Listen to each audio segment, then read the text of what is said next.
let's get to your comments. Some Twitter user says, we wanted to know whether we were doing enough to identify and help those who have been injured by the vaccine.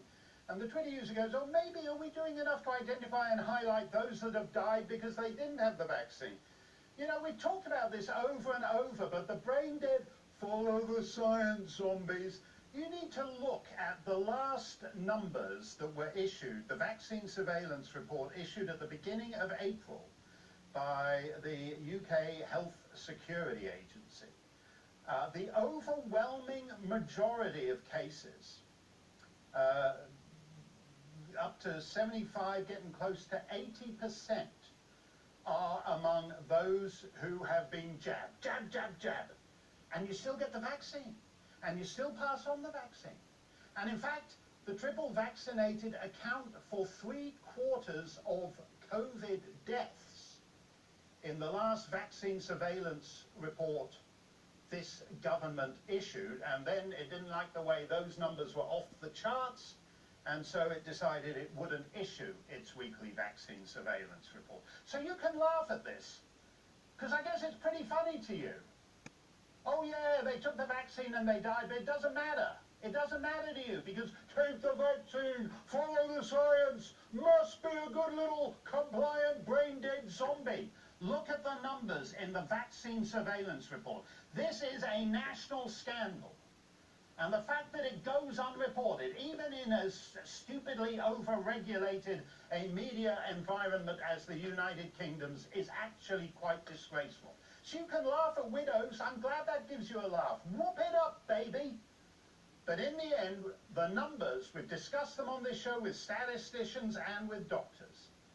The numbers show that the vaccines are crapola. They start to lose, they wane in effective, oh, we've got this now. Well, we've just had a big document dump from Pfizer. Okay, Pfizer didn't kill these two ladies' husbands, that was AstraZeneca. But Pfizer, we've just had a big document dump showing all the things they haven't told us and all the things they had to do to get to these claims of 95% effectiveness. We've had someone from South Africa on talking about how the effectiveness wanes to 20% after a nothing amount of time. I've got some other clever clogs here. Lims Young.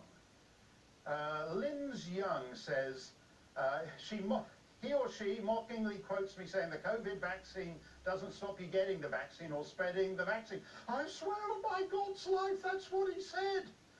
Maybe you should get an auto cue like the rest of them. That happens to be a fact, Lims Young. You look it up. You can look it up. You can go look it up at the last COVID surveillance report at the UK Health Security Agency. He meant virus then, not the vaccine. Doesn't stop you getting the virus. There's no reason, just because there's a virus on the loose, that we should all fall into line and only have one standard. Oh, that's what he said. Yeah, that's good. I'm already under investigation from Ofcom, so I may be gone by the end of the week. But the fact Ofcom is, are a the joke. rate of death in the United Kingdom, even on the figures filed to this vaccine reporting scheme of over 2,000, would be enough pre-COVID to have got this thing recalled. Okay, what are we doing now? Mark says money would be better spent on damaged veterans. No, it doesn't work like that, actually. The stupid government shut down everything. We've had 2 years of weird abnormality in which people have been paid to sit at home and been paid not to do anything and been paid. Well, if you're dead because you believe the propaganda, I think you're entitled to compensation on that. Adrian says, my GP says no help, no research, no treatment, nothing. Won't even test my blood. And another Twitter user says, and what are we going to do about all those still alive because of it, eh? I suppose you have no answer to that. Actually, I do, Mr. Clever Clogsy Twitter twit.